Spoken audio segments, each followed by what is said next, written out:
Imperial Valley Press. May 6, 1937. 150 killed in huge dirigible. Hindenburg bursts into flames. All aboard huge craft fear dead. Lakehurst, New Jersey, May 6th. UP. The great dirigible Hindenburg caught fire as she nosed to her mooring mast tonight, and it was reported that all of the approximately 150 persons aboard had been killed. The dirigible was about 300 feet off the ground and was coming in slowly when there was a terrific explosion that was felt throughout the neighborhood. Then flames shot up around a big gray bulk. With her vast bag filled with highly inflammable hydrogen, the Hindenburg burned like tinder. A brilliantly reflected light spread across the field where the Hindenburg was swaying. Then the long gray bulk collapsed with terrific impact.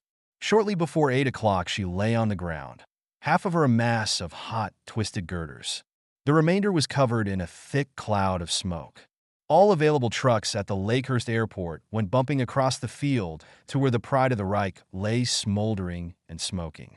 Persons who got close said it seemed impossible that anyone aboard the giant ship could have escaped, but other reports said that Clifford Osborne, Joseph Spaz, and Philip Mongan had come out of the disaster alive. The Daily Alaska Empire. May 6, 1937. Zeppelin von Hindenburg burns in air. Fear 100 lost as great ship is destroyed. German craft just coming to landing at Lakehurst when disaster occurs. Arriving on first ocean trip of year. 39 passengers and 61 members of crew aboard. No check on victims. Lakehurst, New Jersey, May 6th. The German Zeppelin Hindenburg burst into flames today as it prepared to alight at the Naval Air Station on its first Atlantic crossing of the year. There were 39 passengers and 61 crew members aboard. Sound of the explosion and flames brought shrieks from the spectators who had gathered to see the big airship complete its 21st safe crossing between the United States and Germany. Within a few moments after the flash of flames, there was nothing left but a twisted steel frame as it collapsed on the ground. No estimate of the injured or dead was immediately available, but it was feared that all were lost. The Zeppelin had been delayed several hours by strong headwinds over the Atlantic and a rainstorm shortly before it was sighted here. It was kept aloft cruising above the air station more than an hour waiting for the weather to clear for the mooring. The ship was preparing to come down when suddenly it burst into flames. Spectators stood sobbing hysterically as army trucks sped up with screaming sirens toward the blazing wreckage.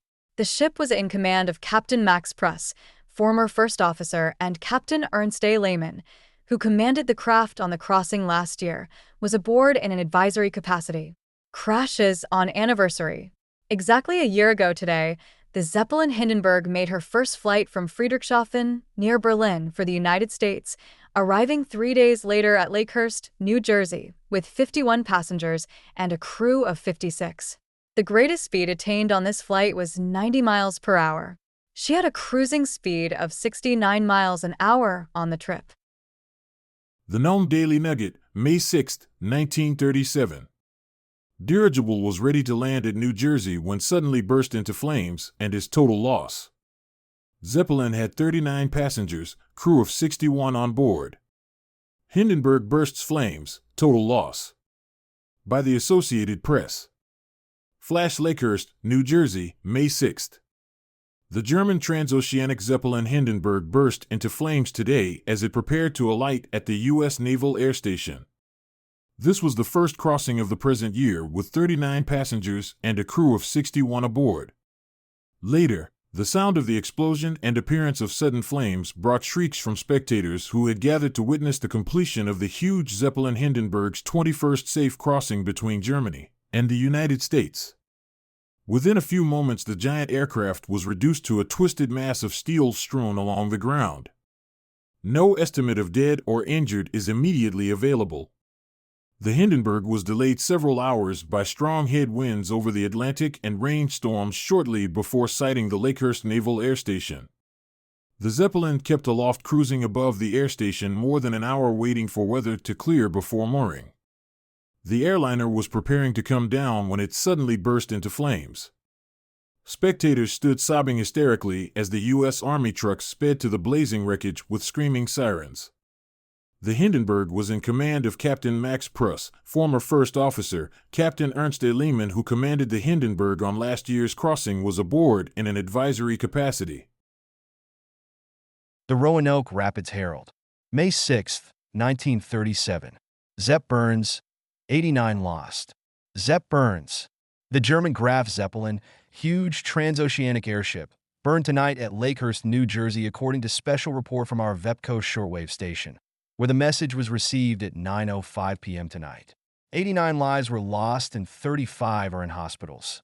It was not stated in the radio message whether the Zepp was flying or at its mooring. It arrived here a couple days ago. Henderson Daily Dispatch, May 7, 1937. Germans cry sabotage in airship's loss. Wreckage of Hindenburg ablaze after crash. Dr. Eckener makes mild reference to anonymous threat. What else could it be? Street crowds ask in Frankfurt, Hindenburg's home port. Committee hurrying here for inquiry. 30 listed as dead. Berlin, May 7th.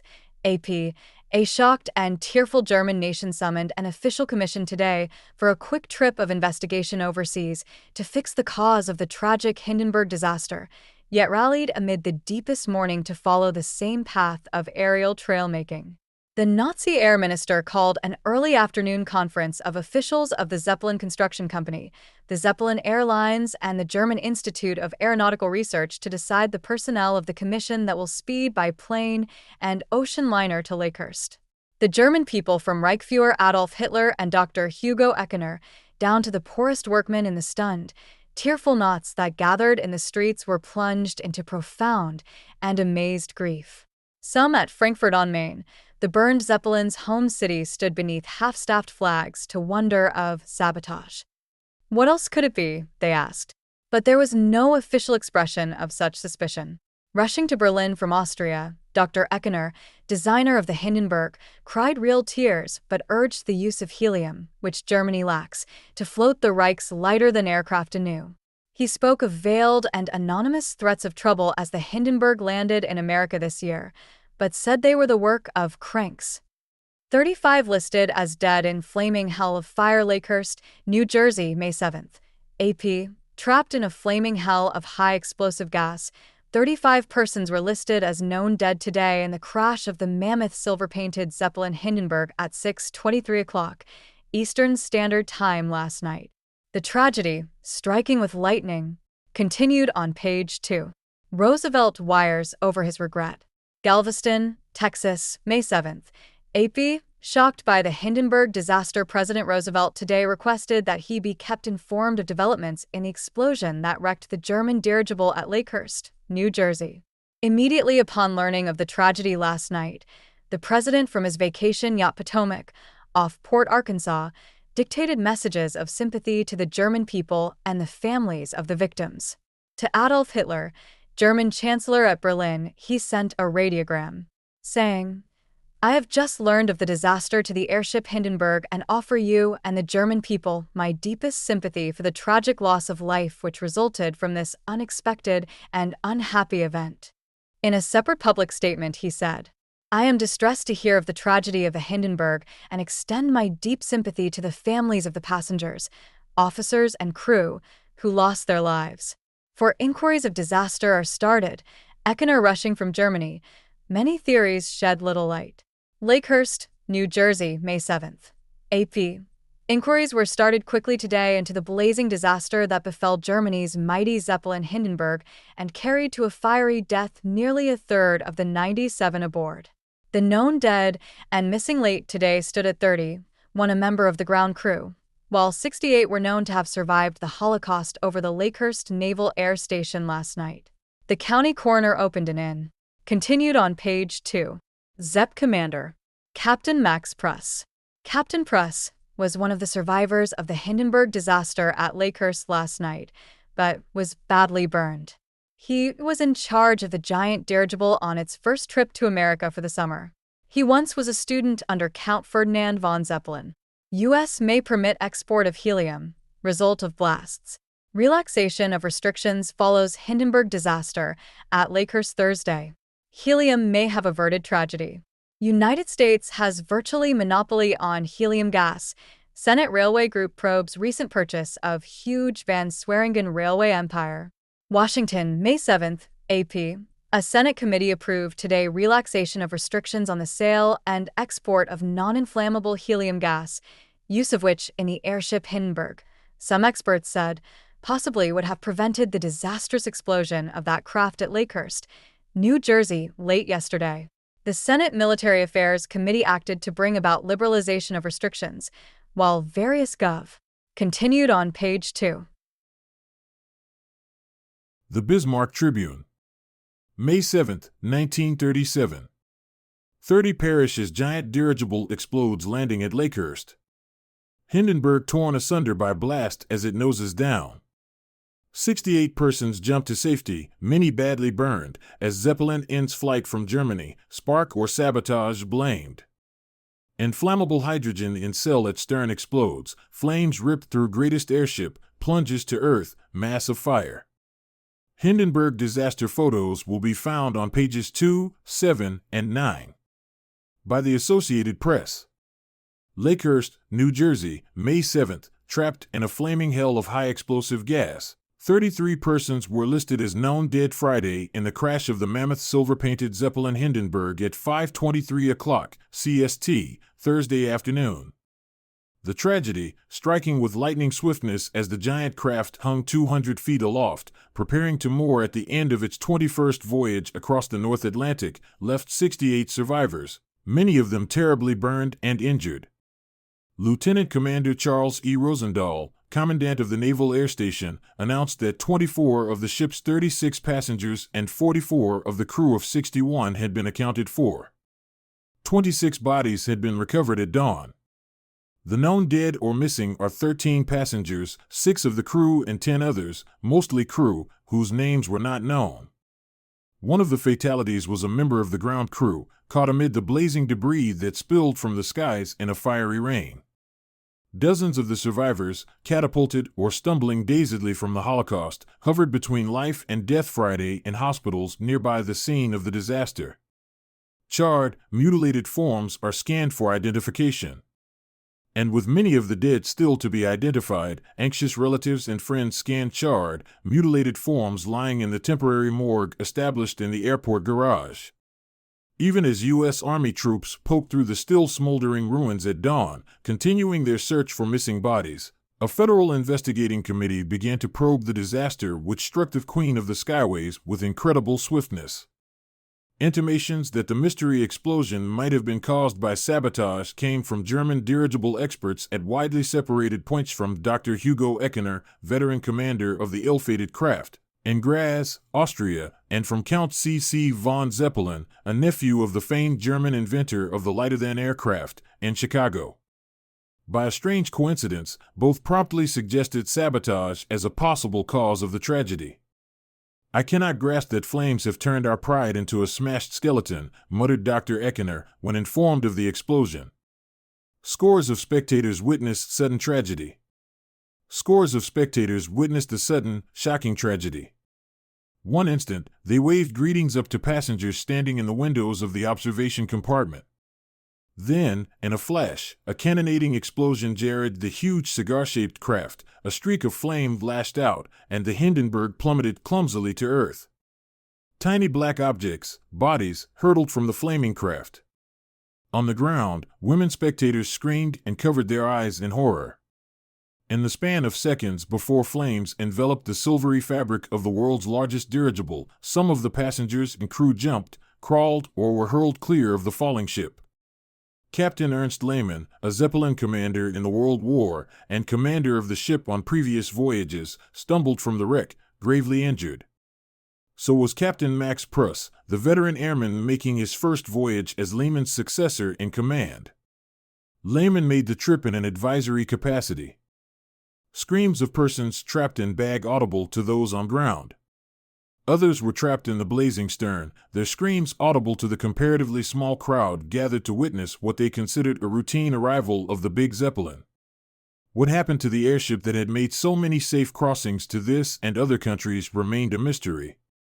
Karl Weigand, skipper of the SS Deutschland, who rushed to Paul Kimball Hospital at Lakewood to see Captain Lehmann, quoted him as saying, I don't know what happened. She just went up.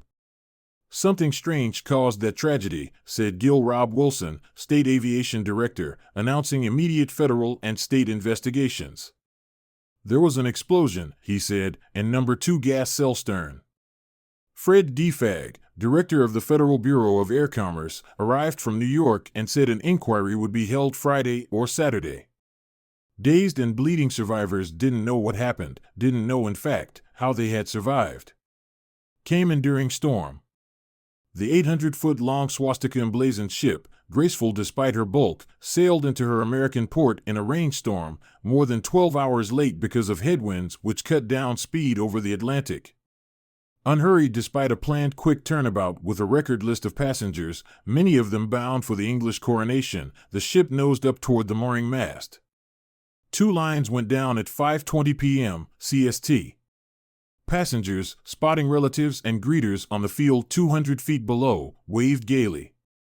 3 minutes later, explosion. The ship settled to earth, its bag now a solid mass of flame, its terrified, bewildered occupants shrieking. The stories of the tragedy were all the same. A blinding flash, said Herbert O'Loughlin of Chicago, a survivor. Sounded like bullets. A noise that sounded like bullets coming out of the gondolas, said Robert Seelig, a photographer on the ground. I saw the ship just sink down and the flames go through it. The disaster, writing a fiery finest to the Hindenburg's 135,000 miles of safe transit across the Atlantic, was the first major wreck to involve a lighter-than-air ship carrying paying passengers. All other crashes, in the 78 years since Count Zeppelin began the use of dirigibles, involved military or naval craft. It was America's 4th major tragedy of its kind, the other 3 being the naval dirigible Shenandoah, which broke in 2 during a storm over Ohio, September 2, 1925, with a death toll of 14, the destruction of the Akron off Barnegat Inlet, April 4, 1933, with 73 killed, and the plunge of the Maud. Continued on page 2. Captain Press. In a picture that defies words to describe, the spectacular disaster that destroyed the dirigible Hindenburg at the U.S. Naval Base near Lakehurst, New Jersey, is recorded for the Bismarck Tribune readers to see, above. Snapped almost at the instant of the explosion that set the airship afire, it is evident how quickly the fire spread and trapped scores of the 100 persons aboard it on the first North Atlantic trip of the 1937 season. Exploding hydrogen sends up a plume of sparks and flame at the stern, while the as yet undamaged bow keeps the wreckage afloat. For a few futile moments after the explosion, the unharmed portion of the Hindenburg kept the wreckage in midair, then it plummeted to earth, right, to lie grimly silhouetted by the flames on the field of the Naval Air Base at Lakehurst, New Jersey, a death trap for scores of passengers and crew in one of the most tragic air disasters in America. In command of the ill-fated ship was Captain Max Pruss, who was seriously burned. Acme Telephotos, special to the Bismarck Tribune, via NEA. The Daily Alaska Empire. May 7, 1937. 30 die in flaming hell of gas. 68 survive in crash of Zeppelin. Giant German Zeppelin Hindenburg which crashed in flames.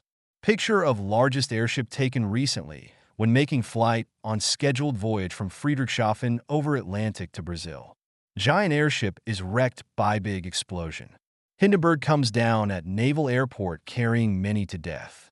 Tragedy strikes quick as lightning. American troops rake over smoldering ruins for bodies. Lakehurst, New Jersey, May 7th. Trapped in a flaming hell of high explosive gas. 30 persons are today listed as known dead or missing in the crash of the mammoth silvered Zeppelin Hindenburg, which occurred at 6:23 o'clock last evening or 3:23 o'clock yesterday afternoon, Pacific Coast time. The tragedy, striking with lightning swiftness, occurring as the giant aircraft hung 200 feet aloft, preparing to moor at the end of its 21st voyage across the North Atlantic, left 68 survivors, many terribly burned and injured. 26 bodies have been recovered up to dawn today. American troops worked throughout the night and are continuing today to rack over the smoldering ruins for more bodies. Alan Hageman, member of the ground crew at the Naval Air Station, who was preparing to assist in the mooring of the Zeppelin, was caught amid the blazing debris spilling from the air in a fiery rain and was killed. Between life-death, dozens of survivors who were either catapulted or came stumbling dazedly out of the Holocaust hover today between life and death in nearby hospitals. Anxious relatives scan the charred and mutilated forms lying in the temporary morgue in the airport garage as the army troops picked through the still, smoldering ruins. Sabotage theory. A federal investigating committee has begun to probe the disaster, having intimations that the mystery explosion might have been caused by sabotage. The sabotage theory was advanced by dirigible experts, and the first suggestion came from Graz, Austria, from Dr. Hugo Eckener, veteran former commander, also from Count C.C. von Zeppelin, nephew of the famed German inventor who is now in Chicago. Mystery as to cause shrouds airship crash. Survivors only give one answer. I don't know what happened. Former commander talks from hospital. No light is shed, however, on disaster. Thorough probe is started. Lakehurst, New Jersey, May 7th. What caused the disaster to the great German Zeppelin Hindenburg? The first answer from those who escaped the fiery, flaming craft is I don't know. It happened so quickly. There is no second answer, as yet, and this will probably not be answered until after a thorough inquiry is made. The disaster today remains a mystery. From his bed in a hospital where he is gravely injured, Captain Ernest Lehman, Zeppelin commander during the World War and former commander of the Hindenburg, making the trip in an advisory capacity, said, I do not know what happened. She just went up in a fiery blaze and then crashed. Captain Maz Pruss, veteran airman and making his first voyage as commander, also lying gravely injured in a hospital, said, It happened, what and how I do not know. Explosion, yes, I guess there was one. I can't explain what happened. Gil Wilson, state aviation inspector, announcing an immediate investigation of both federal and state authorities, said, Something strange was the cause of the disaster. In all of my 21 years flying experience, I have seen crack-ups, explosions, and flaming airplanes, but nothing measures up to this. From Graz, Austria, came this from Dr. Hugo Eckener, former commander of the Hindenburg. I cannot grasp that flames have turned our pride into a smashed skeleton. Dr. Eckener further said, I should say that if this disaster was caused by sabotage, only the firing of a bullet into the bags could have accomplished it, and this seems highly unlikely. Dr. Eckener suggested as a possibility that some hydrogen, usually released when the ship is lowered, might have been sufficiently concentrated as to be ignited by lightning or a spark, or that the water ballast was released forming stream to Earth that might have served as an electrical conductor and bring up a spark from the ground, or someone was smoking aboard. Nazi flag flies at half-staff in Washington. Washington, May 7th. The Nazi flag flew at half-staff here today to the memory of those who perished in the crash of the Zeppelin Hindenburg. The members of the German embassy have tear-stained faces over the great disaster. American dead in Hindenburg airship crash. San Francisco man among victims. Man, daughter die, wife, sons escape. Lakehurst, New Jersey, May 7th. The known American dead in the Zeppelin Hindenburg crash is as follows. Alan Hageman, member of the ground crew who died in the dropping of flaming debris. Moritz Fabush, of San Francisco. John Pans and wife, of New York. Edward Douglas, of New York. Herman Dunner, of Mexico City. His daughter Irene, 16, died later from injuries in a hospital. Mrs. Dunner and 2 sons escaped. Berlin mourns great disaster to Hindenburg. Nazi Air Ministry confers with Hitler, commission coming U.S. Berlin, May 7th. A shocked and tearful German nation today summoned an official commission for a quick trip and investigation overseas to fix the cause for the disaster to the Zeppelin Hindenburg. In the midst of the great emotion, the nation rallied, however, and is planning to continue making such ships. The Nazi Air Ministry was called this afternoon for a conference with Chancellor Hitler. A relief fund for the families of the victims has already been started with a gift of $12,000.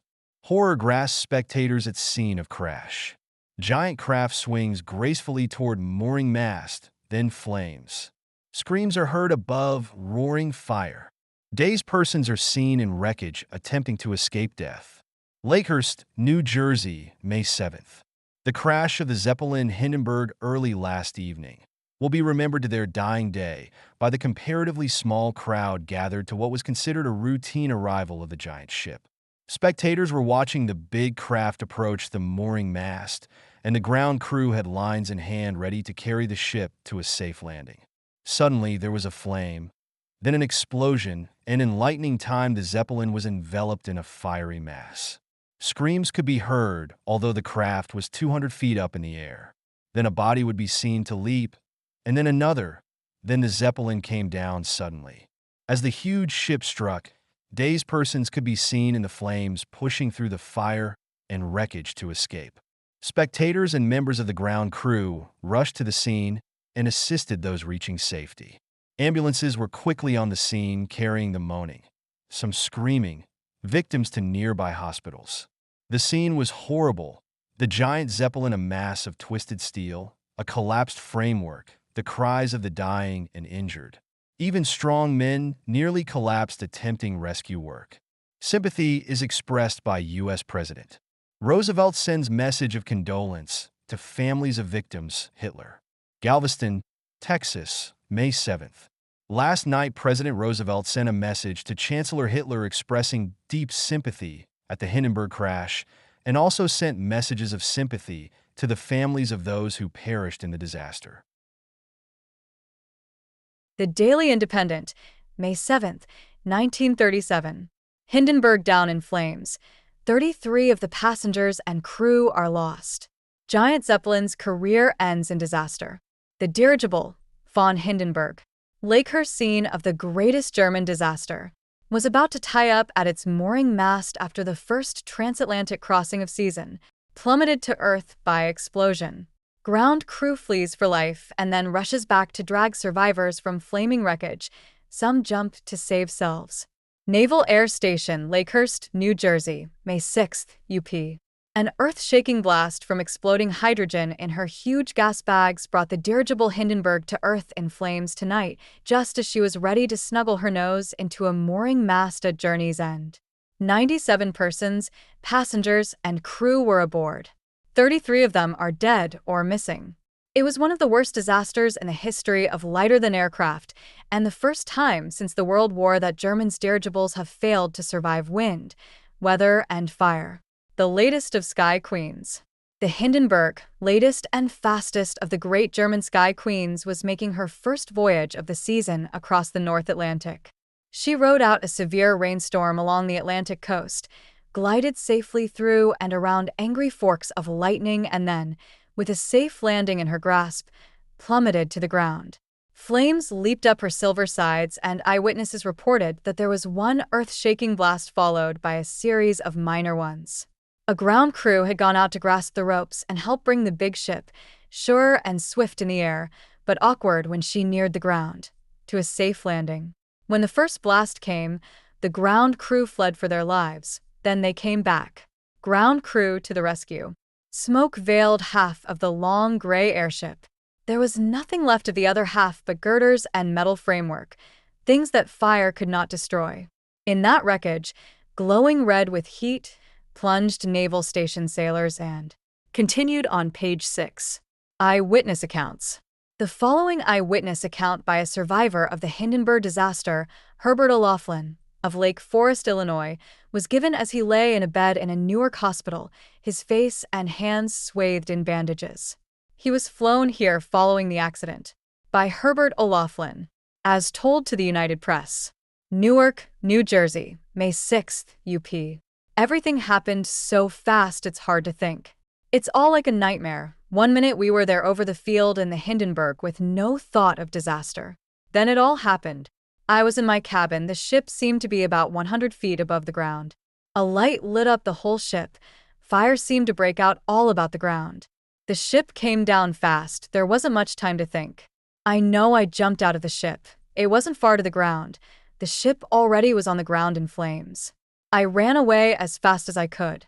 Somebody offered me treatment, and I was taken to a plane. There isn't much I know about what really happened. I don't guess anybody does. It was so quick it was all a matter of seconds. It was a nightmare. The disaster as seen from the ground. Harry A. Bruno, Press Relations. Continued on page 6.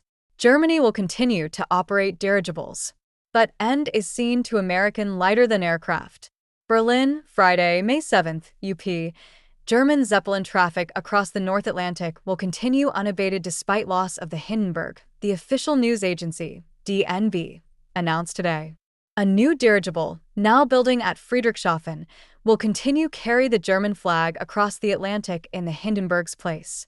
The statement emphasized the previous safety of German Zeppelins and said that even today the safety of Zeppelin passenger traffic offers a comforting contrast to the series of catastrophes which have marked the efforts of other nations to operate dirigible airships. The nation is horrified but still looks with pride at the honorable record of the Hindenburg and her crew, the official news agency said. Reichsfuhrer Adolf Hitler was called from his bed early today to receive news of the worst disaster to German air transportation in history, the loss of the proud dirigible Hindenburg. The dictator apparently was stunned by the news. He refused formal comment. See end to American airship defense. Washington, May 6, UP. The crash of the giant dirigible Hin. Continued on page 3. President sends a message of sympathy. Radiogram goes from Potomac to Adolf Hitler. Galveston, Texas, May 6, UP. President Roosevelt tonight sent a personal message to Adolf Hitler, expressing my deepest sympathy for today's Hindenburg airship tragedy. Mr. Roosevelt was informed of the disaster while he was aboard the USS Potomac, where he is fishing for tarpon. The message was addressed to His Excellency, Adolf Hitler, Reich Chancellor, Berlin. It said, I have just learned of the disaster to the airship Hindenburg and offer you and the German people my deepest sympathy for the tragic loss of life which resulted from this unexpected and unhappy event. Mr. Roosevelt radioed another message from his yacht, in which he also expressed his distress over the accident. He said, I am distressed to hear of the tragedy of the Hindenburg and extend my deepest sympathy to the families of passengers and to officers and crew who lost their lives. Mr. Roosevelt's yacht was anchored tonight off Port Archon where he spent the day working on mail, which was taken to him to Galveston by seaplane. Will investigate. Dr. Hugo Eckener. At Friedrichshafen, cradle of Germany's dirigibles. Dr. Hugo Eckener, the man who has piloted them over the 7 seas and all the continents, said he probably would come to America to investigate the disaster personally. I am unable to conceive how such an explosion could have occurred, he said. I probably will have to go to New York and investigate the explosion. I cannot see how the disaster can affect the construction of other Zeppelins.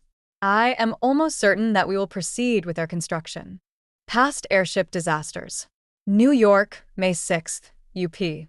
Destruction of the giant dirigible Hindenburg at Lakehurst, New Jersey tonight marked the 9th major disaster to lighter-than airships, 5 of which have occurred in the United States.